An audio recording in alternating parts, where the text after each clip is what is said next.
نحمده ونستعينه ونستغفره ونعوذ بالله من شرور أنفسنا ومن سيئات أعمالنا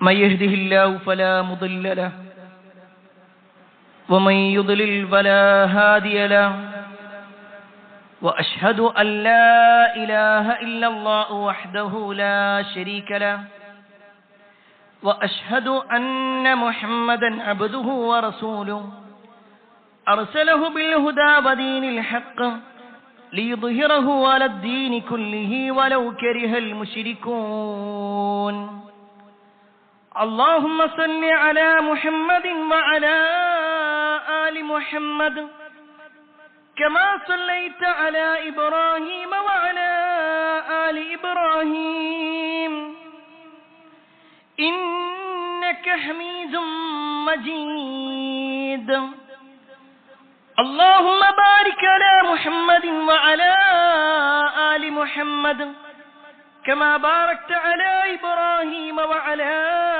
آل إبراهيم إنك حميد مجيد يا أيها الذين آمنوا اتقوا الله حق تقاته ولا تموتن إلا وأنتم مسلمون أما بعد فإن خير الحديث كتاب الله وخير الهدي هدي محمد صلى الله عليه وسلم وشر الأمور محدثاتها وكل محدثة بدعة وكل بدعة ضلالة وكل ضلالة في النار أعوذ بالله من الشيطان الرجيم بسم الله الرحمن الرحيم يقولون لئن رجعنا إلى المدينة ليخرجن الأعز منها الأذل ولله العزة ولرسوله وللمؤمنين ولكن المنافقين لا يعلمون يا أيها الناس أوصيكم وإياي أولا بتقوى الله സ്നേഹധനരായ സത്യവിശ്വാസികളെ, സഹോദരന്മാരെ, സഹോദരിമാരെ, രക്ഷിതാക്കളെ, അള്ളാഹുവിന്റെ വിധിവിലക്കൽ അനുസരിച്ചുകൊണ്ടും പ്രവാചകൻ സല്ലല്ലാഹു അലൈഹി വസല്ലമയുടെ ജീവിതചര്യ പിൻപറ്റിക്കൊണ്ടും ജീവിക്കണമേ എന്ന് ആദ്യമായി എന്നോടും തുടർന്ന് നിങ്ങൾ ഓരോരുത്തരോടും ഉണർത്തുകയാണ്, വസിയ്യത്ത് ചെയ്യുകയാണ്. നബി സല്ലല്ലാഹു അലൈഹി വസല്ലമയുടെ ഭാര്യയായ ഖദീജ റളിയല്ലാഹു അൻഹയുടെ കുടുംബക്കാരനാണ് ഹക്കീം ബിൻ ഹിസാം റളിയല്ലാഹു അൻഹു. അദ്ദേഹം ആദ്യ കാലഘട്ടത്തിൽ ഇസ്ലാമിനോട് വിരോധം വെക്കുകയും എന്നാൽ കാലങ്ങൾ കഴിഞ്ഞപ്പോൾ ഇസ്ലാമിനെ മനസ്സിലാക്കി മുസ്ലിമാകുകയും ചെയ്ത ആളാണ്. നബി സല്ലല്ലാഹു അലൈഹി വസല്ലം ഖദീജ റളിയല്ലാഹു അൻഹയെ വിവാഹം ചെയ്തതിന് ശേഷം ഈ ഹക്കീം ബിൻ ഹിസാം പലപ്പോഴും റസൂലുള്ളാഹി സ്വല്ലല്ലാഹു അലൈഹി വസല്ലമയുടെ അടുക്കൽ വരികയും നബി സല്ലല്ലാഹു അലൈഹി വസല്ലമക്ക് പല സമ്മാനങ്ങൾ കൊടുക്കുകയും ചെയ്യാറുണ്ടായിരുന്നു. എന്നാൽ പ്രവാചകൻ സല്ലല്ലാഹു അലൈഹി വസല്ലം മക്കയിൽ നിന്ന് മദീനയിലേക്ക് ഹിജ്റ വന്നതിന് ശേഷം ഹക്കീം ബിൻ ഹിസാം മക്കയിൽ തന്നെ കഴിച്ചു കൂട്ടുകയാണ്. കാരണം അദ്ദേഹം ആ സമയത്ത് മുശ്രിക്കായിരുന്നു. ഒരു ദിവസം അദ്ദേഹം മക്കയിലെ അങ്ങാടിയിലൂടെ നടന്നു പോകുന്ന സമയത്ത് ഒരാൾക്കൂട്ടം അദ്ദേഹം കണ്ടു. ആ ആൾക്കൂട്ടത്തിന്റെ അടുത്തേക്ക് ചെന്നപ്പോൾ ഒരു കച്ചവടക്കാരൻ അയാളുടെ കയ്യിലുള്ള ഒരു വസ്ത്രം വിൽക്കുന്നതും അതിന്റെ മഹത്വങ്ങൾ പറയുന്നതുമാണ് ഹക്കീം ബിൻ ഹിസാം കണ്ടത്. യമനിലെ തുബ്ബ രാജാക്കന്മാരിൽപ്പെട്ട ഒരാളായ ദീ യസൻ എന്ന് പറയുന്ന രാജാവിന്റെ ഉടയാടകൾ, ആ രാജാവിന്റെ വസ്ത്രങ്ങളാണ് അവിടെ വിൽക്കാൻ വെച്ചിട്ടുള്ളത്. ആളുകൾ അത് കണ്ട് അത്ഭുതത്തോടു കൂടി നോക്കുന്നുണ്ട്. അതിന്റെ വിലയാകട്ടെ വളരെ വലുതായിരുന്നു. എങ്കിലും ആ ഒരു വസ്ത്രം കണ്ടപ്പോൾ ഹക്കീം ബിൻ ഹിസാം ആ വസ്ത്രം വാങ്ങി, വളരെ വലിയ വില കൊടുത്ത ആ വസ്ത്രം വാങ്ങി മക്കയിൽ നിന്ന് നേരെ മദീനയിലേക്ക് പോകുകയാണ്. ഹക്കീം ലക്ഷ്യം വെക്കുന്നത് റസൂലുള്ളാഹി സ്വല്ലല്ലാഹു അലൈഹി വസല്ലമയായിരുന്നു. മുശ്രിക്കായിരുന്നിട്ട് കൂട്ടി പ്രവാചകനോടൊരു ഇഷ്ടമുള്ളത് കൊണ്ട് ആ ഒരു വസ്ത്രവുമായി വന്ന് റസൂലുള്ളാഹി സ്വല്ലല്ലാഹു അലൈഹി വസല്ലമയുടെ കയ്യിൽ അത് കൊടുത്തു. നബി സല്ലല്ലാഹു അലൈഹി വസല്ലം പറഞ്ഞു, എനിക്ക് നിങ്ങളോട് ഒന്നും വേണ്ട. കാരണം അതിന് തൊട്ട് മുമ്പാണ് ചില യുദ്ധങ്ങൾ നടന്നത്. അതുകൊണ്ട് തന്നെ പ്രവാചകൻ സല്ലല്ലാഹു അലൈഹി വസല്ലം ആ ശത്രു വിഭാഗത്തിൽപ്പെട്ട ആളായതുകൊണ്ട് തന്നെ എനിക്കിത് വേണ്ട എന്ന് പറഞ്ഞു. എന്നാൽ ഹക്കീം ബിൻ ഹിസാം വല്ലാതെ നിർബന്ധിക്കുകയും റസൂലുള്ളാഹി സ്വല്ലല്ലാഹു അലൈഹി വസല്ലം പണം കൊടുത്തുകൊണ്ട്, അദ്ദേഹം പറഞ്ഞൊരു പണം കൊടുത്തുകൊണ്ട് അത് വാങ്ങുകയും ചെയ്തു. ഹക്കീം പറഞ്ഞു, നിങ്ങൾ ആ വസ്ത്രം ഒന്ന് ധരിച്ചു വരൂ, അതുകൂടി കണ്ടിട്ട് എനിക്ക് തിരിച്ചു പോകാനാണ്. റസൂലുള്ളാഹി സ്വല്ലല്ലാഹു അലൈഹി വസല്ലം ആ വസ്ത്രം ധരിച്ച് പുറത്തേക്ക് വരികയാണ്. ചരിത്രത്തിൽ കാണുവാൻ സാധിക്കും, ഹക്കീം ബിൻ ഹിസാം പറയാണ്, എന്റെ ജീവിതത്തിൽ അത്രയും സുന്ദരമായ ഒരു കാഴ്ച ഞാൻ കണ്ടിട്ടേയില്ല. അത്രയും സുന്ദരമായിരുന്നു റസൂലുള്ളാഹി സ്വല്ലല്ലാഹു അലൈഹി വസല്ലം ധരിച്ച ആ വസ്ത്രത്തിലൂടെ പ്രവാചകനെ കാണാൻ. നബി സല്ലല്ലാഹു അലൈഹി വസല്ലം കുറച്ചു നേരം ആ വസ്ത്രം ധരിച്ചു, പിന്നീട് വീണ്ടും തന്റെ സാധാരണ വസ്ത്രം ധരിച്ചു. ഈ വസ്ത്രം അഴിച്ചു വെച്ചു. അപ്പോഴാണ് നബി സല്ലല്ലാഹു അലൈഹി വസല്ലമയുടെ അടുക്കലേക്ക് നബി സല്ലല്ലാഹു അലൈഹി വസല്ലമയുടെ വളർത്തുമകനായിരുന്ന സെയ്ദ് റളിയല്ലാഹു അൻഹുവിന്റെ മകൻ ഉസാമത്ത് ഇബ്നു സെയ്ദ് അങ്ങോട്ട് കടന്നു വരുന്നത്. ഉസാമ എന്ന് പറഞ്ഞാൽ അദ്ദേഹത്തിന്റെ ഉമ്മയെപ്പോലെയായിരുന്നു. ഒരു കറുത്ത ശരീരമായിരുന്നു അദ്ദേഹത്തിന് ഉണ്ടായിരുന്നത്. കാണാൻ അത്രയൊന്നും സൗന്ദര്യമില്ലാതിരുന്ന ഒരു അവസ്ഥയാണ് അദ്ദേഹത്തിനുണ്ട്. ശാരീരികമായിട്ട് അങ്ങനെയായിരുന്നു. അദ്ദേഹത്തിന്റെ വാപ്പയാകട്ടെ ആദ്യ കാലഘട്ടത്തിൽ അടിമയാണ്. അതുകൊണ്ട് തന്നെ അടിമയായിട്ടുള്ള ആളെയാണ് കല്യാണം കഴിച്ചത്. പിന്നീട് ഉസാമയെയും അടിമയായി കൊണ്ടാണ് പലരും കണ്ടിരുന്നത്. എന്നാൽ ഉസാമത്ത് ഇബ്നു സെയ്ദ് അവിടെ വന്നപ്പോ അദ്ദേഹം നബി സല്ലല്ലാഹു അലൈഹി വസല്ലം മാറ്റി വെച്ചിട്ടുള്ള ആ വസ്ത്രം ഇങ്ങനെ നോക്കി. നബി സല്ലല്ലാഹു അലൈഹി വസല്ലമക്ക് മനസ്സിലായി അത് ഉസാമക്ക് ഒരു ആഗ്രഹമുണ്ട്. പ്രവാചകൻ സല്ലല്ലാഹു അലൈഹി വസല്ലം നേരെ ആ വസ്ത്രം എടുത്തുകൊണ്ട് ഉസാമക്ക് കൊടുത്തു. ചരിത്രത്തിൽ കാണുവാൻ സാധിക്കും, ഉസാമത്ത് ഇബ്നു സെയ്ദ് ആ തുബ്ബ രാജാവിന്റെ വസ്ത്രം ധരിച്ചു കൊണ്ടുവരികയാണ്. ഈ കാഴ്ച കാണുകയാണ് മുശ്രിക്കായിരുന്ന Hakim bin Hizam. Hakim bin Hizam അപ്പോഴും അവിടെയുണ്ട്. ആ വസ്ത്രം ധരിച്ചു വന്ന ഉസാമയെ കണ്ടുകൊണ്ട് ഹക്കീം ബിൻ ഹിസാം ചോദിക്കുക, യാ ഉസാമ അതൽബിസു ഹല്ലത സിയസൻ? അല്ല ഉസാമ, ആ തുബ്ബ രാജാവായ സിയസന്റെ ഉടയാടകളാണോ നീ ധരിച്ചിട്ടുള്ളത്? അതിന് മാത്രം നിനക്കെന്ത് യോഗ്യതയാണുള്ളത്? ഇതാണ് ചോദ്യം. ആ സമയത്ത് ഉസാമത്ത് ഇബ്നു സെയ്ദ് റളിയല്ലാഹു അൻഹു പറഞ്ഞ ഒരു മറുപടി, ആ ഒരു മറുപടിയെ കുറിച്ച് പറയാനാണ് പ്രിയപ്പെട്ടവരെ ഈ ചരിത്രം ഇത്രയും വിശദീകരിച്ചത്. ഉസാമത്ത് ഇബ്നു സെയ്ദ് റളിയല്ലാഹു അൻഹു ഹക്കീം ഇബ്നു ഹിസാമിനോട് പറയാണ്, നഅം, അതെ, വല്ലാഹി ലഅന ഖൈറും മിൻ ദിയസൻ വലി അബി ഖൈറും മിൻ അബി.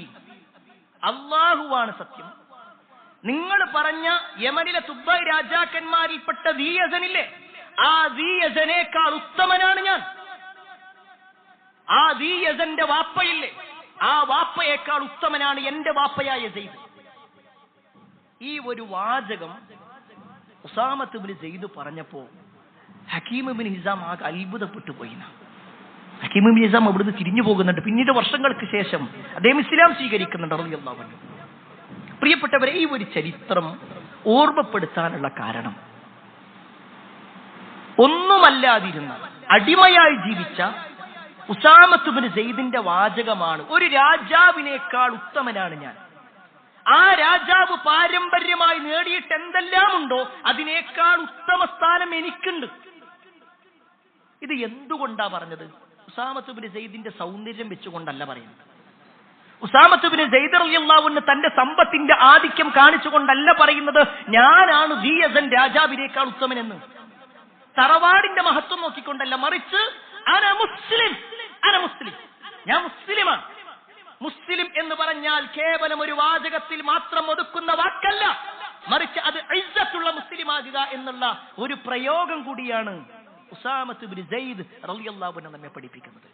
പ്രിയപ്പെട്ടവരെ, ഈ ഒരു വാചകം ഇങ്ങനെ പറയുമ്പോൾ പോലും ഇന്നത്തെ മുസ്ലിം ഉമ്മത്തിനെ നമ്മൾ പരിശോധിച്ച് നോക്കിക്കഴിഞ്ഞാൽ ഒരു മുസ്ലിമാണെന്ന് അവകാശപ്പെടുന്നതും ഒരു മുസ്ലിമാണോ എന്ന് ചോദിക്കുമ്പോൾ അതിന് ഉത്തരം പറയുന്നതുമൊക്കെ എന്തോ ഒരു കുറ്റം ചെയ്തതുപോലെ, അല്ലെങ്കിൽ ഞാനൊന്നും അത്ര വലിയൊരു സ്ഥാനമൊന്നുമില്ല, മുസ്ലിം എന്നതിന്റെ എന്തെല്ലാം ഐഡന്റിറ്റി ഉണ്ടോ ആ ഐഡന്റിറ്റി മുഴുവൻ ഒഴിവാക്കാൻ മത്സരിച്ചു കൊണ്ടിരിക്കുന്നു ഈ ഉമ്മത്ത്.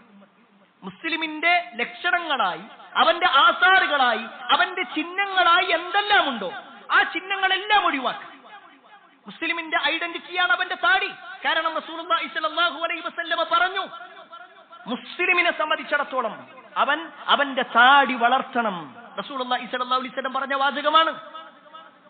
ആ ഐഡന്റിറ്റി ഇന്ന് വേണ്ട, അതൊരു മോശമാണ്. ആളുകൾ ഇങ്ങനെ പറയും, എന്താ തീവ്രവാദിയാണെന്ന് പറയുന്നത്. ഒരു താടി വെച്ച് കഴിഞ്ഞാൽ എല്ലാവരും പറയുന്നു തീവ്രവാദിയാണ്.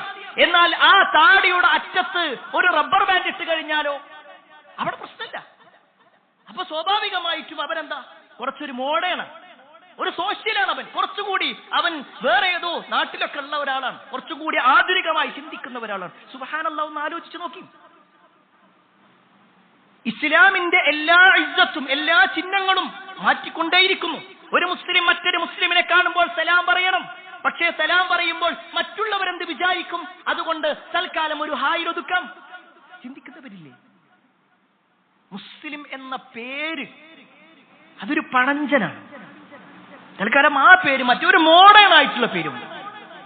പേരിലും രൂപത്തിലും വസ്ത്രത്തിലും എന്തെല്ലാം ഉണ്ടോ അതെല്ലാം ഒഴിവാക്കുന്നൊരവസ്ഥയിലേക്ക് ഈ ഉമ്മത്തിൽ കുറച്ച് ആളുകളെങ്കിലും, അല്ല ചിലരെങ്കിലും മാറിക്കൊണ്ടിരിക്കുന്നു എന്നതൊരു യാഥാർത്ഥ്യമാണ്. പ്രിയപ്പെട്ടവരെ, എന്താ അതിന്റെ പ്രശ്നം? അവിടെയാണ് നമ്മൾ സ്വയം വിലയിരുത്തേണ്ടത്. ഒരു മുസ്ലിം ഇസ്സത്തുള്ളവനാവണമെങ്കിൽ ആദ്യം അവൻ അതിനെക്കുറിച്ചൊന്ന് അറിയണം. ഇസ്ലാം എന്താണെന്ന് അറിഞ്ഞാൽ അവൻ ഉറപ്പിച്ചു പറയും, ഞാൻ മുസ്ലിമാണ്, ഞാൻ ഇസ്ലാം ഉൾക്കൊള്ളുന്നവനാണ്, എന്റെ പേരിന്നതാണ്, ഞാൻ സലാം പറയുന്നവനാണ്, എന്റെ അടയാളം ഇന്നതാണ്, എന്റെ ചിഹ്നം ഇന്നതാണ്, കൃത്യമായിട്ട് പറയാൻ അവന് കഴിയും. അവിടെ ഇസ്ലാം പരിചയപ്പെടുത്തുന്ന ഓരോന്നും കൊണ്ടൊന്ന് പരിശോധിച്ചോളൂ. ഇസ്ലാമിന്റെ ഇസ്സത്ത് എന്താണെന്ന് മനസ്സിലാക്കാൻ വേണ്ടിയിട്ടാണ്. ഇസ്ലാം പരിചയപ്പെടുത്തുന്ന റബ്ബ്, ഇതര മതവിഭാഗങ്ങളും ഇസ്ലാമും തമ്മിലൊന്ന് താരതമ്യപ്പെടുത്തി നോക്കുക. അവിടെ നമുക്ക് മനസ്സിലാക്കാൻ പറ്റും, ഇസ്ലാം പരിചയപ്പെടുത്തുന്ന റബ്ബ് എന്ന് പറഞ്ഞാൽ ഏതെങ്കിലും ഒരു ദേശത്ത് മാത്രം പരിചയമുള്ള ഒരു റബ്ബല്ല. മറ്റു ഇതര സമുദായങ്ങളെ നോക്കിക്കഴിഞ്ഞാൽ ഒന്നുകിൽ ഈ നാട്ടിൽ ജീവിച്ച് മരിച്ചുപോയ ഒരാൾ, അതല്ലെങ്കിൽ സ്വന്തം കൈകൊണ്ടുണ്ടാക്കിയ ഒരു ബിംബം, ആ കൈകൊണ്ടുണ്ടാക്കിയ ആള് തന്നെ തന്റെ ആവശ്യങ്ങൾ അതിനോട് പറയുന്നു. എത്ര ദുർബലമായ വിശ്വാസം! അല്ലെങ്കിൽ കഴിഞ്ഞ കാലഘട്ടങ്ങളിൽ ജീവിച്ചു പോയ വ്യക്തി, ആ വ്യക്തിയെ തങ്ങളുടെ രക്ഷിതാവായി, തന്റെ റബ്ബായി, തന്റെ ഉടയോനായി കണ്ടുകൊണ്ടിരിക്കുന്ന ആളുകൾ നമ്മുടെ സമൂഹത്തിൽ കണ്ടുകൊണ്ടേയിരിക്കുന്നു. എന്നാൽ ഇസ്ലാം പരിചയപ്പെടുത്തുന്ന റബ്ബും ഏതെങ്കിലും ഒരു ദേശത്തിന്റെ, രാജ്യത്തിന്റെ, ഏതെങ്കിലും ഒരു സമുദായത്തിന്റെ റബ്ബല്ല, മറിച്ച് എല്ലാത്തിന്റെയും റബ്ബാണ്. എല്ലാത്തിന്റെയും റബ്ബ്, റബ്ബുൽ ആലമീൻ, സർവ്വലോകങ്ങളുടെയും രക്ഷിതാവ്. ഈ മനുഷ്യരുടെ മാത്രമല്ല, മുസ്ലിങ്ങളുടെ മാത്രം റബ്ബല്ല അല്ലാഹ്. ഈ ലോകത്ത് ആരെല്ലാം വന്നിട്ടുണ്ടോ, ആരെല്ലാം ജീവിച്ചിരിക്കുന്നുണ്ടോ, ആരെല്ലാം കഴിഞ്ഞുപോയ കാലഘട്ടങ്ങളിൽ ഉണ്ടായിട്ടുണ്ടോ, അവരുടെ എല്ലാം റബ്ബ്. അതുകൊണ്ടാണല്ലോ ഖുർആനിൽ അല്ലാഹു സുബ്ഹാനഹു വതആല സൂറത്തുൽ ബഖറയിലെ ഒന്നാമത്തെ കൽപ്പന ഏതാണെന്നറിയോ? യാ അയ്യുഹന്നാസ് ഉഅ്ബുദൂ റബ്ബക്കുമുല്ലദീ ഖലഖക്കും വല്ലദീന മിൻ ഖബ്ലിക്കും ലഅല്ലക്കും തത്തഖൂൻ. യാ അയ്യുഹന്നാസ്, അല്ലയോ ജനങ്ങളെ. ജനങ്ങളെ എന്നാ വിളിക്കുന്നത്, മുസ്ലിങ്ങളെ എന്നല്ല. ഏതെങ്കിലും ഒരു വിഭാഗത്തെ, ഒരു സംഘടനയെ മാത്രമല്ല, മുസ്ലിം ആവട്ടെ മുസ്ലിം അല്ലാത്തവരാവട്ടെ എല്ലാവരെയും വിളിച്ചുകൊണ്ട് പറയാണ്, ജനങ്ങളെ ഉഅ്ബുദൂ റബ്ബക്കും, നിങ്ങൾ നിങ്ങളുടെ രക്ഷിതാവിനെ ആരാധിക്കണം. ആ രക്ഷിതാവിന്റെ പ്രത്യേകത എന്താ? ഒരു രക്ഷിതാവിനെ ആരാധിക്കണം എന്ന് പറഞ്ഞ അവിടെ നിർത്തിയിട്ടില്ല. അല്ലദീ ഖലഖക്കും വല്ലദീന മിൻ ഖബ്ലിക്കും, നിങ്ങളെയും നിങ്ങൾക്ക് മുമ്പ് കഴിഞ്ഞു പോയവരെയും സൃഷ്ടിച്ചവനാണ്. ആ വാചകത്തിലെല്ലാം വന്നു. ഈ ലോകത്ത് ആരെല്ലാം അള്ളാഹു അല്ലാത്തവരെ വിളിച്ചു പ്രാർത്ഥിക്കുന്നുണ്ടോ അവരൊക്കെ അള്ളാഹു സൃഷ്ടിച്ചവരാണ്. അള്ളാഹു സൃഷ്ടിച്ചവരാണ് അവരൊക്കെ. അല്ലദീ ഖലഖക്കും, നിങ്ങളെ സൃഷ്ടിച്ച, വല്ലദീന മിൻ ഖബലിക്കും, നിങ്ങൾക്ക് മുമ്പുണ്ടായിരുന്നവരെയും സൃഷ്ടിച്ചവൻ. ഏറ്റവും സുന്ദരമായൊരു വാചകം. ഒരിക്കലും വർഗീയതയില്ലാത്ത ഒരു പ്രയോഗമാണ് അള്ളാഹു പറഞ്ഞത്. ഇസ്ലാം ഒരിക്കലും വർഗീയതക്ക് വിളിച്ചിട്ടില്ല, വർഗീയത പറഞ്ഞിട്ടില്ല, വർഗീയതക്ക് വേണ്ടി ക്ഷണിക്കാനും പാടില്ല. എന്നാൽ അവിടെ പറഞ്ഞതോ ഏറ്റവും സുന്ദരമായ വിശാലമായ അർത്ഥം. നിങ്ങളെ സൃഷ്ടിച്ചവൻ ആരാണോ അവനെ നിങ്ങൾ ആരാധിച്ചോ. നിങ്ങൾക്ക് മുമ്പുണ്ടായിരുന്ന ആളുകൾ, ആ മുമ്പുണ്ടായിരുന്ന ആളുകളിൽ ഈസാ നബി അലൈഹിസ്സലാം ഉണ്ട്, ആ മുമ്പുണ്ടായിരുന്ന ആളുകളിൽ മുഹമ്മദ് മുസ്തഫ സല്ലല്ലാഹു അലൈഹി വസല്ലമയുണ്ട്, ആ മുമ്പുണ്ടായിരുന്ന ആളുകളിൽ മൂസാ നബി അലൈഹിസ്സലാം ഉണ്ട്, ആ മുമ്പുണ്ടായിരുന്ന ആളുകളിൽ ഉസൈർ ഉണ്ട്, ആ മുമ്പുണ്ടായിരുന്ന ആളുകളിൽ ആരെല്ലാം ഈ ലോകത്ത് ആരാധിക്കുന്നവരായിട്ടുണ്ടോ അവരൊക്കെ ഈ ലോകത്ത് ജനിച്ചവരാ. ഇന്ന് ലോകത്ത് ആരെയൊക്കെ ആരാധിക്കുന്നുണ്ടോ അവരൊക്കെ ഈ ലോകത്ത് ജനിച്ചവരാണ്. ആ ജനിച്ചവരെ എല്ലാം സൃഷ്ടിച്ച റബ്ബിനെ നിങ്ങൾ ആരോപിച്ചു. ഇത്രയും നല്ല ഒരു വിശ്വാസം വേറെ എവിടെ നമുക്ക് കാണാൻ പറ്റും? ആ വിശ്വാസത്തിലെ ആ റബ്ബിനെ അംഗീകരിക്കുന്ന നമ്മൾ ആ വിശ്വാസം പൂർണ്ണമാക്കുന്നില്ല. അതുകൊണ്ടാണ് കഴിഞ്ഞ ദിവസങ്ങളിൽ നമ്മളൊക്കെ ചില വാർത്തകളും ചില വീഡിയോസ് ഒക്കെ കണ്ടു.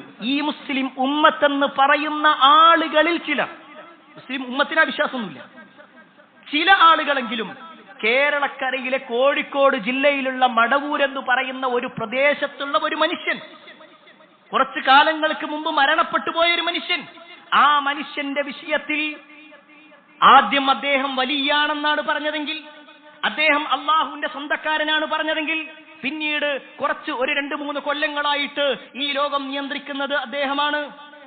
ആ മനുഷ്യനാണ് ഈ ലോകം നിയന്ത്രിക്കുന്നത്.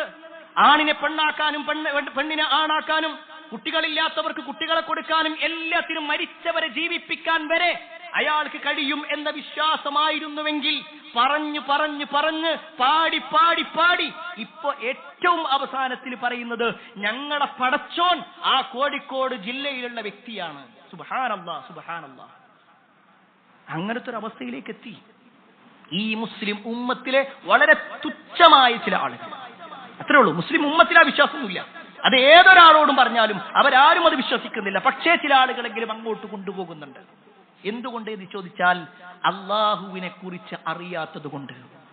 ഒരു മുസ്ലിം ഇസ്സത്തുള്ളവനാകുന്നത് തന്റെ റബ്ബ് അള്ളാഹുവാണെന്ന് പ്രഖ്യാപിക്കുന്നതിലൂടെയാണ്.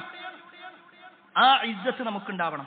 രണ്ടാമത്തത് പ്രിയപ്പെട്ടവരെ, ഒരു മുസ്ലിമിന് ഇസ്സത്ത് ലഭിക്കുന്ന മറ്റൊരു കാര്യമാണ് അവന്റെ വേദഗ്രന്ഥമാകുന്ന ഖുർആനുമായി ബന്ധപ്പെട്ടുകൊണ്ട് ഒരു ഇസ്സത്ത് നമുക്കുണ്ടാവണം, ഒരു അഭിമാനബോധം ഉണ്ടാവണം. ഖുർആനിന്റെ വിഷയത്തിൽ ഒരു അഭിമാനബോധം നമുക്കുണ്ടാവണം. എന്താണ് ഖുർആനിന്റെ പ്രത്യേകത? നമ്മുടെ നാട്ടിൽ ഒരുപാട് വേദഗ്രന്ഥങ്ങൾ ഉണ്ടല്ലോ. പലരും അവരവരുടെ വേദഗ്രന്ഥങ്ങൾ അതാണ് ശരിയെന്ന് പറയുന്നുണ്ടല്ലോ. പിന്നെ എന്തുകൊണ്ട് മറ്റു വേദഗ്രന്ഥങ്ങളിൽ നിന്നും ഖുർആനിന് എന്താണ് സവിശേഷത?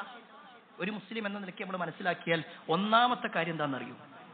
ഒന്നാമത്തെ കാര്യം, മറ്റു വേദഗ്രന്ഥങ്ങളൊന്നും തന്നെ സ്വയം ദൈവീകമാണ് എന്ന് അവകാശപ്പെട്ടിട്ടില്ല. സ്വയം ദൈവീകമാണ്, ഇത് പടച്ചോന്റെ അടുത്ത് നിന്നുള്ളതാണ്, റബ്ബിന്റെ അടുക്കൽ നിന്നുള്ളതാണെന്ന് ഖുർആൻ മാത്രമേ അവകാശപ്പെട്ടിട്ടുള്ളൂ. മറ്റു വേദഗ്രന്ഥങ്ങളൊക്കെ പരിശോധിച്ച് നോക്കിക്കഴിഞ്ഞാൽ ആരോ ഒരാൾ പറഞ്ഞുകൊടുത്തു, മറ്റുള്ളവർ രേഖപ്പെടുത്തി, അല്ലെങ്കിൽ അവര് മനസ്സിലാക്കിയത് ചില ചരിത്രങ്ങളായി അവർ രേഖപ്പെടുത്തി. കുറെ ആളുകൾ മീറ്റിംഗ് കൂടി പ്രത്യേക കോൺഫറൻസുകൾ ഉണ്ടാക്കി, എന്നിട്ട് അതിലൂടെ തീരുമാനിച്ചു ഇത് നമുക്ക് വേദഗ്രന്ഥമാക്കാം. അതുണ്ടായത്. എന്നാൽ വിശുദ്ധ ഖുർആനോ 23 കൊല്ലം കൊണ്ടാണ് ഖുർആൻ ഉണ്ടായത്. ഖുർആനിനെ അവതരിപ്പിക്കുന്നത് 23 കൊല്ലം കൊണ്ടാണ്. സ്വാഭാവികമായിട്ടും 23 കൊല്ലം കൊണ്ട് പല മാറ്റങ്ങളും വരാം, പല തിരുത്തലുകളും വരാം.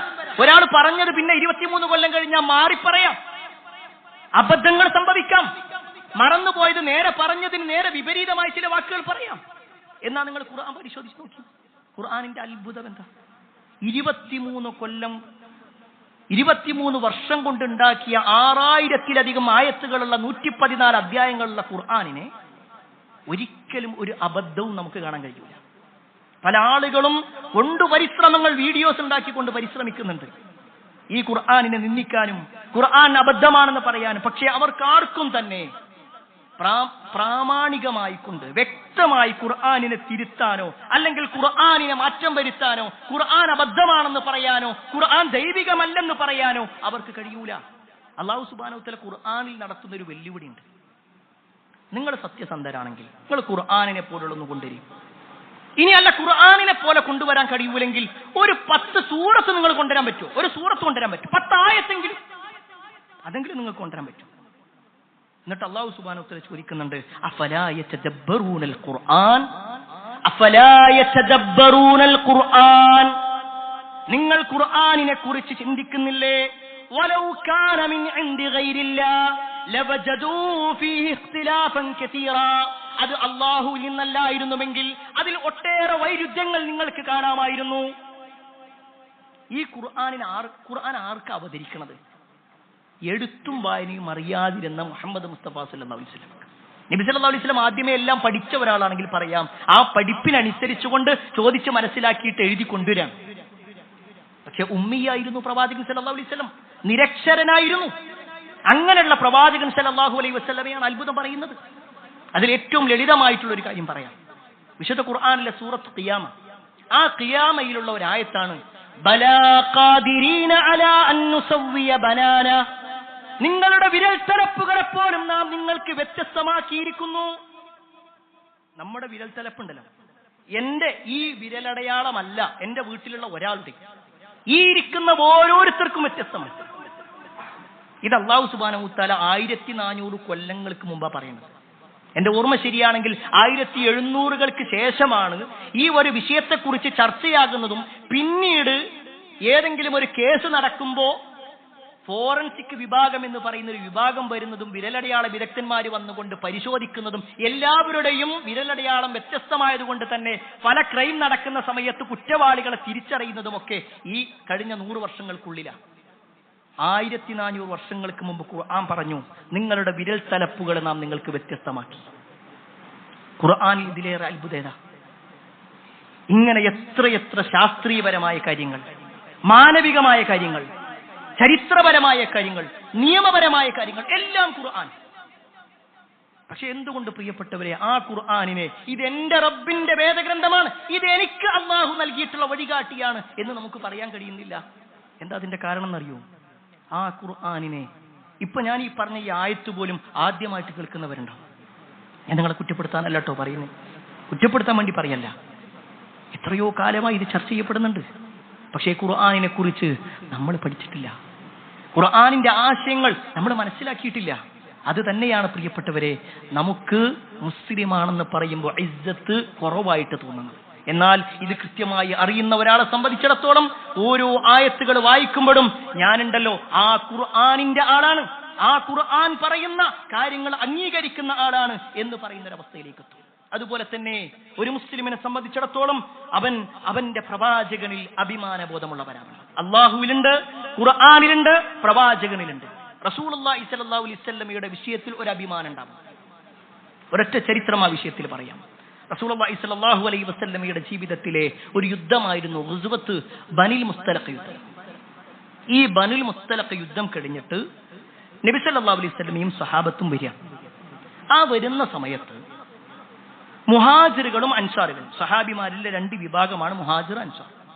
അതിലെ മുഹാജിറുകളിൽപ്പെട്ട ഒരു സഹാബി അൻസാറുകളിൽപ്പെട്ട ഒരാളോട് ചെറിയൊരു തർക്കമുണ്ടാകുകയും ദേശത്തിന്റെ പേരിൽ ഒരടി അടിക്കുകയും ചെയ്തു. അവരുടെ അടുക്കൽ പാടില്ലാത്തതായിരുന്നു, പക്ഷേ മാനുഷികമായി കൊണ്ട് സംഭവിച്ചു. അൻസാരികളാവട്ടെ മദീനക്കാരാണ്. മുഹാജിറുകൾ എന്ന് പറഞ്ഞാൽ മക്കയിൽ നിന്ന് മദീനയിലേക്ക് ഹിജ്റ വന്ന ആളുകളും. ഈ ഒരു വാർത്ത, ഈ ഒരു സംഭവം കത്തിക്കാൻ വേണ്ടി തീരുമാനിച്ചു.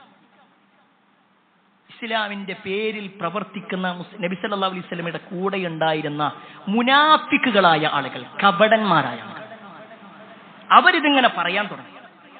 നമ്മുടെ നാട്ടിൽ വന്നിട്ട് നമ്മളെ ഒരാളെ തല്ലി, ഇവരെ വെറുതെ വിടാൻ പാടില്ല. എന്നിട്ട് ഈ മുനാഫിക്കുകളുടെ നേതാവായിരുന്ന അബ്ദുല്ലാഹിബ്നു ഉബയ്യ് സുലൂൽ എന്ന് പറയുന്ന വ്യക്തി പറയുന്ന ഒരു വാചകമുണ്ട്. അത് അല്ലാഹു സുബ്ഹാനഹു വ തആല പിന്നെ ഖുർആനിലൂടെ പറയുന്നുണ്ട്. അയാൾ പറയാണ്, ലഖൂനൂന ലഇൻ റജഅനാ ഇലൽ മദീന ലയുഖ്രിജന്നൽ അഅസ്സു മിൻഹൽ അദൽ. നമ്മൾ മദീനത്ത് കൊണ്ട് എത്തിക്കഴിഞ്ഞാലുണ്ടല്ലോ, ഇസ്സത്തുള്ള ആളുകൾ ആ നിന്ദരായ ആളുകൾ അവിടുന്ന് പുറത്താക്കും. ഇവിടെ അബ്ദുല്ലാഹിബിന് ഉബയ്യിബിന് സുലൂല് പറയുന്ന ഇസ്സത്തുള്ളവെന്ന് പറഞ്ഞാൽ അയാളാണ്. നിന്ദൻ എന്ന് പറഞ്ഞാലോ റസൂലുള്ളാഹി സ്വല്ലല്ലാഹു അലൈഹി വസല്ലം. അപ്പൊ ഞാൻ അവിടെ മദീനത്ത് എത്തിക്കഴിഞ്ഞാൽ മുഹമ്മദിനെയും കൂട്ടരെ അവിടുന്ന് പുറത്താക്കും. ഇതാണ് അബ്ദുല്ലാഹിബിന് ഉബയ്യിബിന് സുലൂൽ എന്ന് പറയുന്ന കപടന്മാരുടെ മുനാഫിക്കുകളുടെ നേതാവിന്റെ വാക്ക്. ഇതയാൾ പറഞ്ഞു. ചില ആളുകളൊക്കെ അത് കേട്ടു. റസൂലുള്ളാഹി സ്വല്ലല്ലാഹു അലൈഹി വസല്ലമയുടെ ചെവിയിലും ആ വാർത്ത വന്നു. നബി സല്ലല്ലാഹു അലൈഹി വസല്ലമക്ക് വളരെ സങ്കടമായി. കാരണം തന്നെ കുറിച്ചാ പറയുന്നത്.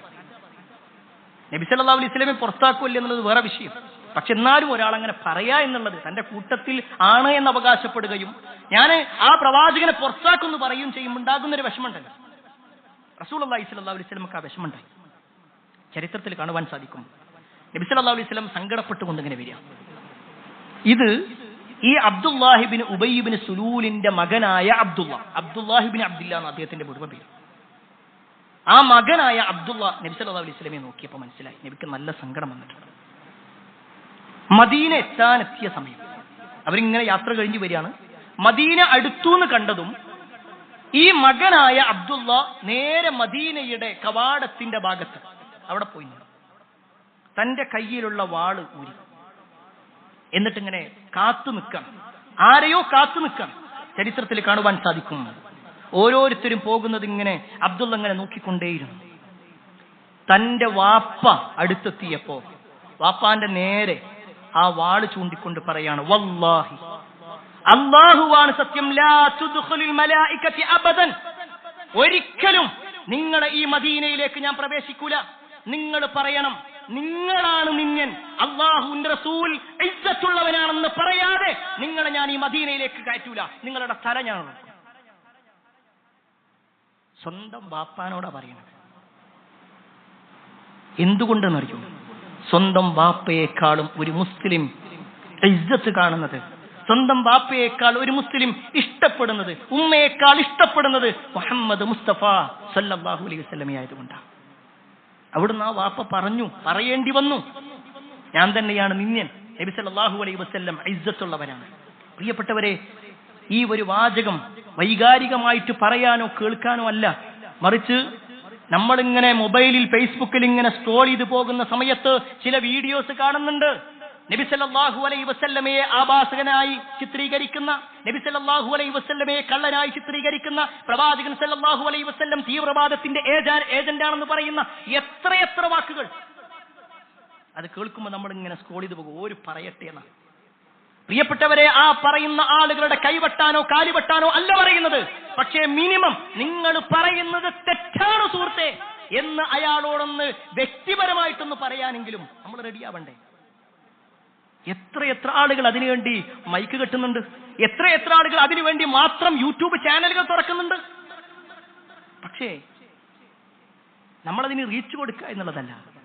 മിനിമം ആ വിഷയത്തെക്കുറിച്ച് പറയുമ്പോൾ അതിന്റെ സത്യാവസ്ഥ എന്താണെന്ന് അറിയാനെങ്കിലും നമ്മൾ റസൂലുള്ളാഹി സ്വല്ലല്ലാഹു അലൈഹി വസല്ലമയുടെ ജീവിതം പഠിക്കണ്ടേ? ആ റസൂലുള്ളാഹി സ്വല്ലല്ലാഹു അലൈഹി വസല്ലമയുടെ ജീവിതത്തെക്കുറിച്ച് എത്ര കാര്യം നമുക്കറിയാം. ഒരു അമുസ്ലിമായ സുഹൃത്ത് നമ്മുടെ അടുത്ത് വന്നിട്ട് പറയാണ്, ഞാനിങ്ങനെ കുറെ ഈ മുഹമ്മദ് നബിയെ കുറിച്ച് കുറെ കാര്യങ്ങൾ കേട്ടു, എനിക്ക് കുറച്ച് സംശയങ്ങളുണ്ട്, എനിക്കൊന്ന് പറഞ്ഞു തരുമോ എന്ന് ചോദിച്ചാൽ, പ്രിയപ്പെട്ട മുസ്ലിമേ, അതിനുത്തരം പറയാൻ നമുക്ക് കഴിയുമോ?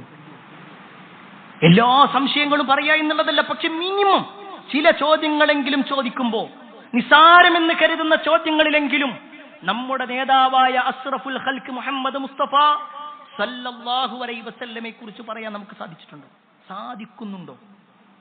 ഇല്ലെങ്കിൽ പിന്നെ നമ്മളെന്താ നബി സല്ലല്ലാഹു അലൈഹി വസല്ലമയെ സ്നേഹിക്കുന്നുണ്ട് എന്ന് പറയുന്നത്? അടുത്ത മാസം വരുന്ന സമയത്ത് ഒരു പ്രത്യേക ആഘോഷം നടത്തിക്കഴിഞ്ഞാൽ എല്ലാ സ്നേഹം കഴിഞ്ഞോ? അതാണോ ഇസ്ലാം പഠിപ്പിച്ചത്? ആ റസൂലുള്ളാഹി സ്വല്ലല്ലാഹു അലൈഹി വസല്ലമയെ കുറിച്ച് കൃത്യമായ അറിവും ആ നബി സല്ലല്ലാഹു അലൈഹി വസല്ലമയെ കുറിച്ച് അഭിമാനബോധവും ഉള്ളവനാവണം മുസ്ലിം. അതേപോലെ തന്നെ പ്രിയപ്പെട്ടവരെ, ഈ മതത്തിന്റെ വിഷയത്തിൽ, ഈ മതത്തിന്റെ കാര്യത്തിൽ, ഇസ്ലാമിന്റെ കാര്യത്തിൽ ഒരു അഭിമാനബോധം ഉണ്ടാവണം. ഈ ദീനിന്റെ കാര്യത്തിൽ നമുക്കൊരു അഭിമാനബോധം ഉണ്ടാവണം. ഞാനിതിൽ പെട്ടുപോയല്ലോ എന്നല്ല. ചില ആളുകളൊക്കെ ചില തിന്മകൾക്ക് വിളിക്കുമ്പോ എനിക്കതൊന്നും പറ്റൂല, ഞാനിപ്പോ ഇതിന്റെ ആളല്ലേ, ഞാൻ മുസ്ലിമായി പോയില്ലേ, നിരാശയുടെ വാക്ക്. ഞാനൊരു മുസ്ലിമാണ്, അതുകൊണ്ട് ഞാനത് ചെയ്യൂല, ഞാനത് പറയൂല, ഞാൻ അതിൽ ഇടപെടൂല, ആ സദസ്സിൽ ഞാൻ ഉണ്ടാവൂല എന്ന് പറയേണ്ട ആള് നിരാശയോടെ പറയണത് എനിക്കതൊന്നും പറ്റൂലല്ലോ, എനിക്കതൊന്നും പറ്റാത്തോണ്ട. ഒരു നിരാശയുടെ വാക്ക് പ്രിയപ്പെട്ടവരെ വിശ്വാസി പറയൂല. അവിടെയാണ് മഹാനായ ഉമർ ബിൻ ഖത്താബ് റളിയല്ലാഹു അൻഹുവിന്റെ ചരിത്രം നമ്മൾ അറിയേണ്ടത്. ഉമർ ബിൻ ഖത്താബ് റളിയല്ലാഹു അൻഹുവിന്റെ കാലത്ത് ബൈത്തുൽ മുഖദ്ദസ് തിരിച്ചു പിടിക്കേണ്ട ഒരു അവസ്ഥ ഉണ്ടായി. അതായത് ഇന്നത്തെ പലസ്തീനിലുള്ള മസ്ജിദുൽ അഖ്സ അതന്ന് ക്രൈസ്തവരായ ആളുകളുടെ കയ്യിലായി. പിന്നീട് ഉമർ ബിൻ ഖത്താബ് റളിയല്ലാഹു അൻഹുവിന്റെ കാലത്ത് അത് മുസ്ലിമീങ്ങൾക്ക് തരാൻ അവർ സന്നദ്ധരായി. ഒരു രക്തരൂക്ഷിത വിപ്ലവമൊന്നും നടന്നിട്ടില്ല. അവരൊറ്റ ഡിമാൻഡേ പറഞ്ഞുള്ളൂ, ഉമർ ബിൻ ഖത്താബ് റളിയല്ലാഹു അൻഹു ഇവിടെ വരണം, സിറിയയിൽ വരണം. അന്ന് അവരുടെ രാജാക്കന്മാരുടെ സ്ഥലം അവിടെയായിരുന്നു, അവിടേക്ക് വരണം. അദ്ദേഹത്തിന്റെ കൈകളിലാണ് അതിന്റെ കാര്യങ്ങൾ കൊടുക്കുക. അദ്ദേഹം വന്ന് ഒപ്പിടണം. അന്ന് സിറിയയിൽ വേറെ പല സ്വഹാബിമാരുണ്ടായിരുന്നു, പ്രത്യേകിച്ച് അബു ഉബൈദ ആമിർ ബിൻ ജറാഹ് റളിയല്ലാഹു അൻഹു ഉണ്ട്. അദ്ദേഹം കത്തയച്ചു. അങ്ങനെ ഉമർ ബിൻ ഖത്താബ് റളിയല്ലാഹു അൻഹു വരികയാണ്. ഉമർ റളിയല്ലാഹു അൻഹുവിന്റെ കൂടെ ഒരു അടിമയായ അല്ലെങ്കിൽ ഒരു വൃത്യനുണ്ടായിരുന്നു. ഉമർ റളിയല്ലാഹു അൻഹു വരുന്നതാകട്ടെ ഒരു കഴുതപ്പുറത്ത് അല്ലെങ്കിൽ ഒട്ടപ്പുറത്ത്. ചരിത്രത്തിൽ കാണാൻ പറ്റും, അന്നത്തെ മുസ്ലിം ഭരണാധികാരിയാണ് ഉമർ ബിൻ ഖത്താബ് റളിയല്ലാഹു അൻഹു. അന്നത്തെ ഒട്ടുമിക്ക രാജ്യങ്ങളുടെയും അധിപനാണ്. ആ എത്രയോ സാമ്രാജ്യങ്ങളുടെ അധിപനായതുകൊണ്ട് തന്നെ അദ്ദേഹത്തിന്റെ വരവ് കാത്തു നിൽക്കുന്നു സിറിയക്കാരായ ആളുകൾ. ആ സമയത്താണ് ഒരു ഒട്ടകത്തിന്റെ മുകളിൽ ഉമർ ബിൻ ഖത്താബ് റളിയല്ലാഹു അൻഹു ഇങ്ങനെ വരുന്നത്. ചരിത്രത്തിൽ കാണാൻ പറ്റും, അദ്ദേഹം വരുന്ന ഭാഗത്ത് കുറച്ച് വെള്ളക്കെട്ടുണ്ടായിരുന്നു, ഒരു ചളിക്കെട്ട്. ആ സമയത്ത് ഉമർ റളിയല്ലാഹു അൻഹു തന്റെ ഒട്ടകത്തിന്റെ അല്ലെങ്കിൽ തന്റെ വാഹനത്തിന്റെ പുറത്തുനിന്ന് ഇറങ്ങി, തന്റെ ചെരിപ്പ് ഊരിയിട്ട് തന്റെ കക്ഷത്ത് ഇങ്ങനെ വെച്ചു. എന്നിട്ട് തന്റെ വസ്ത്രം കുറച്ചിങ്ങനെ ഉയർത്തിപ്പിടിച്ചിട്ട് ആ തന്റെ വാഹനത്തെയും പിടിച്ചിട്ട് ഇങ്ങനെ നടന്നു വരിക.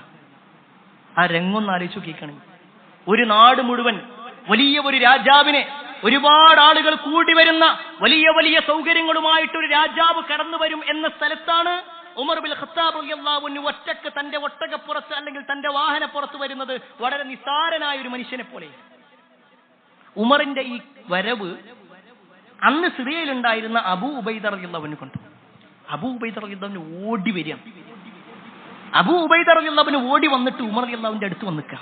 എന്നിട്ട് പറഞ്ഞു, അമീറുൽ മുഅ്മിനീൻ, എന്താ നിങ്ങൾ ഇങ്ങനെ വരുന്നേ? ഇവിടുത്തെ രാജാക്കന്മാരും ഇവിടുത്തെ അധികാരികളും ഒക്കെ എല്ലാ സൗകര്യത്തോടു കൂടി നിൽക്കുക. അവരുടെ മുന്നിലേക്ക് ഒരു ചില ചർച്ചകൾ നടത്താൻ വേണ്ടി വരുമ്പോ നിങ്ങൾ ഇങ്ങനെയാണോ വരേണ്ടത്? കുറച്ചുകൂടി നല്ല വസ്ത്രങ്ങൾ ധരിച്ചുകൊണ്ട് കുറച്ചുകൂടി സൗകര്യങ്ങൾ ഉപയോഗപ്പെടുത്തിക്കൊണ്ട് നിങ്ങൾക്ക് വന്നുകൂടായിരുന്നോ? ഇതാണ് അബൂ ഉബൈദ റളിയല്ലാഹു അൻഹുവിന്റെ ചോദ്യം. ഉമർ റളിയല്ലാഹു അൻഹു തന്റെ ചെരുപ്പ് ഇങ്ങനെ താഴെ വെച്ചു.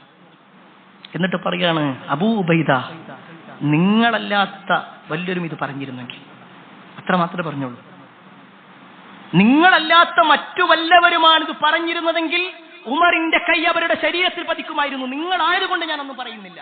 എന്നിട്ട് ഉമർ ബിൻ ഖത്താബ് റളിയല്ലാഹു അൻഹു പറയുന്ന ഒരു വാചകമുണ്ട്, ഇന്നാ കുന്നാ അദല്ല ഖൗമൻ ഫഅഅസ്സന അല്ലാഹു ബിൽ ഇസ്ലാം. അബൂ ഉബൈദ, നമ്മൾ ഒന്നുമല്ലാതിരുന്ന ദുർബലരായിരുന്ന നിന്നരായിരുന്ന ആളുകളാണ്.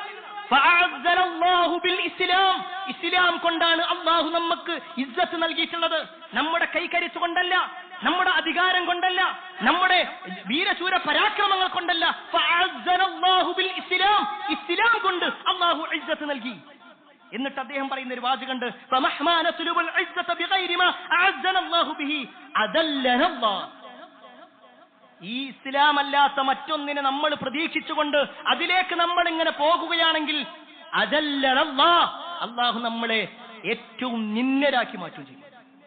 സുബ്ഹാനല്ലാഹ്. ആ വാചകം 1400 വർഷങ്ങൾക്ക് മുമ്പുള്ളതാണെങ്കിൽ അത് ബോധ്യപ്പെടുന്നുണ്ട് ഇന്നത്തെ മുസ്ലിം ഉമ്മത്ത്.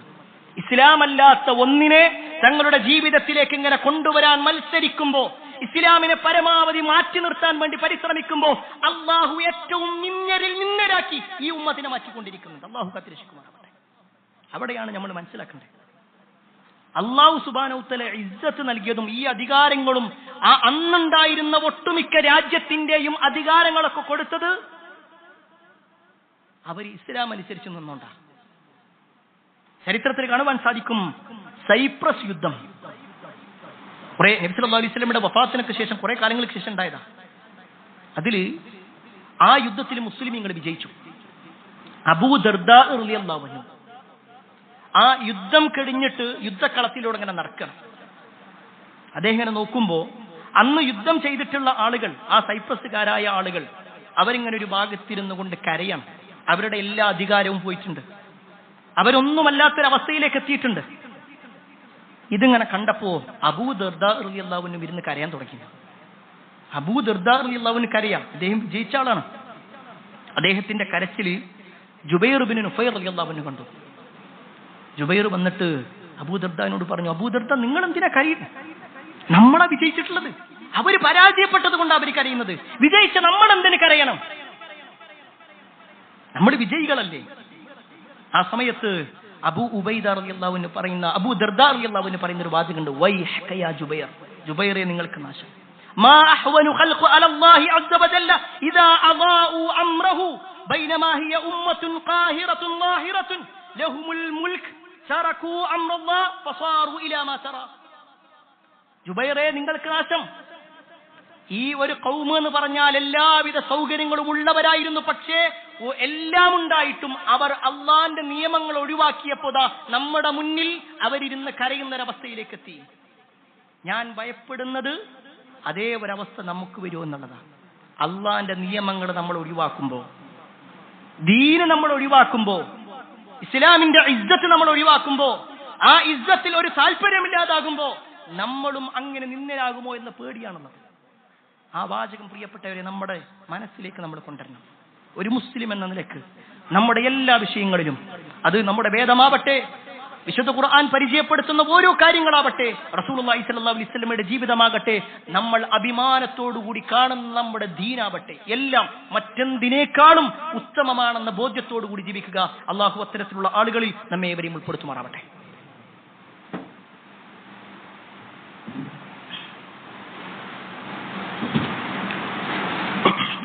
അൽഹംദുലില്ലാഹി റബ്ബിൽ ആലമീൻ, അസ്സലാത്തു വസ്സലാമു അലാ റസൂലില്ലാഹ് വഅലാ ആലിഹി വഅസ്ഹാബിഹി അജ്മഈൻ. അമ്മാ ബഅദ്. ഒന്ന് കേറിയിരിക്കും, കുറേ ആൾക്കാരുടെ പുറത്ത് നിൽക്കണം. ഒരു മുസ്ലിം തന്റെ മതവുമായി ബന്ധപ്പെട്ടുകൊണ്ട്, അതിന്റെ ചിഹ്നങ്ങളുമായി ബന്ധപ്പെട്ടുകൊണ്ടൊക്കെ ഇസ്സത്തുള്ളവനാകണം എന്നുള്ളതാണ് ഓർമ്മപ്പെടുത്തിയത്.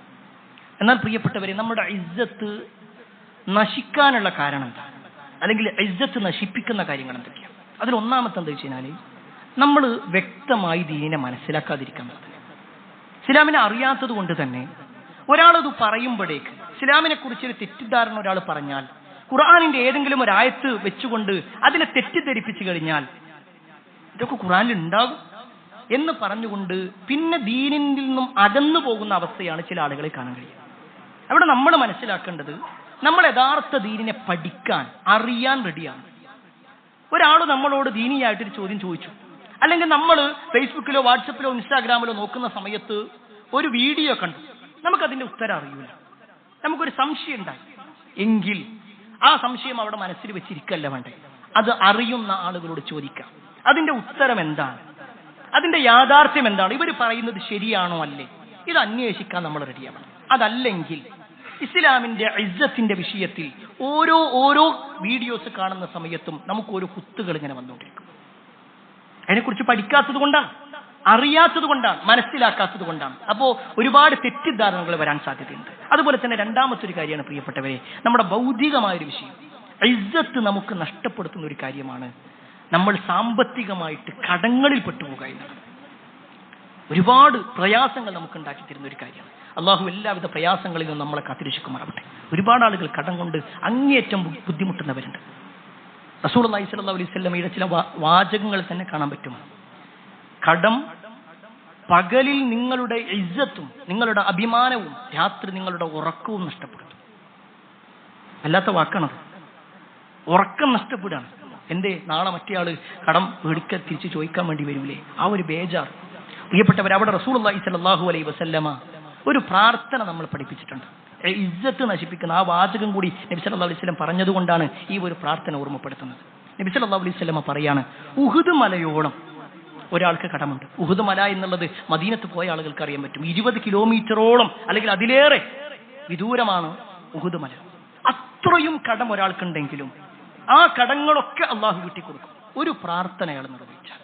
അത് സ്ഥിരമായി അയാൾ നിർവഹിക്കുകയാണെങ്കിൽ. ഹദീസിൽ കാണുവാൻ സാധിക്കും മഹാനായ മുആദ് ഇബ്നു ജബൽ റളിയല്ലാഹു അൻഹുവിനോടാണ് നബി സല്ലല്ലാഹു അലൈഹി വസല്ലം പറയുന്നത്, അല്ലാഹുമ്മ മാലിക്കൽ മുൽക്ക് തുഅതിൽ മുൽക മൻ തശാ വതുൻസിഉൽ മുൽക മിമ്മൻ തശാ വതുഇസ്സു മൻ തശാ وتذل من تشاء بيدك الخير إنك على كل شيء قدير رحمن الدنيا والآخرة ورحيمهما تعطيهما من تشاء وتمنع منهما من تشاء ارحمني رحمة تغنيني بها عن رحمة من سواك. കുറച്ച് വലിയ ഒരു പ്രാർത്ഥനയാണ്, 4 വരിയോളമുണ്ട്. പക്ഷേ നമ്മുടെ കടം വെച്ച് നോക്കുമ്പോൾ ഒരു പക്ഷേ നമ്മളത് പഠിക്കേണ്ടി വരും. അല്ലെങ്കിൽ നോക്കിയിട്ടെങ്കിലും അത് പഠിക്കാൻ, അതിന്റെ ആശയം മനസ്സിലാക്കാൻ, ആ പ്രാർത്ഥന നിരന്തരമായി നിർവഹിക്കാൻ നമ്മൾ സന്നദ്ധമാവണം. ഒരുപാട് ആളുകൾ പ്രയാസപ്പെടുന്നുണ്ട് ഈ കടവുമായി ബന്ധപ്പെട്ടുകൊണ്ട്, അഭിമാനം നഷ്ടപ്പെട്ടുകൊണ്ടിരിക്കുകയാണ്. അല്ലാഹു സുബ്ഹാനഹു വതആല അവരുടെ എല്ലാം പ്രയാസങ്ങൾ നീക്കി കൊടുക്കുമാറാവട്ടെ. എല്ലാ അർത്ഥത്തിലും ഇസ്സത്തുള്ള ഒരു ജീവിതം അല്ലാഹു നമുക്കെല്ലാം നൽകുമാറാവട്ടെ. പ്രയാസം അനുഭവിക്കുന്ന, മാനസികമായും ശാരീരികമായും ഒക്കെ പ്രയാസം അനുഭവിക്കുന്ന ഒരുപാട് ആളുകൾ, അവരുടെ എല്ലാ പ്രയാസങ്ങളും അല്ലാഹു നീക്കി കൊടുക്കുമാറാവട്ടെ. ഒരുപാട് ആളുകൾ പ്രാർത്ഥനയോട് വസിയത്ത് നൽകിയിട്ടുണ്ട്. എല്ലാവരുടെയും പ്രാർത്ഥന അല്ലാഹു സ്വീകരിക്കുമാറാവട്ടെ. അല്ലാഹുമ്മ ഗ്ഫിർ മുഅ്മിനീന വൽ മുഅ്മിനാത്ത് വൽ മുസ്ലിമീന വൽ മുസ്ലിമാത്ത് അൽ അഹ്യാഇ മിൻഹും വൽ അംവാത്ത് ഇന്നക മുജീബുദ് ദഅവാത് യാ ഖാദിൽ ഹജാത്ത്. اللهم اجرنا من النار اللهم اجرنا من النار اللهم اجرنا من النار ربنا آتنا في الدنيا حسنة وفي الآخرة حسنة وقنا عذاب النار آمين آمين برحمتك يا أرحم الراحمين والحمد لله رب العالمين.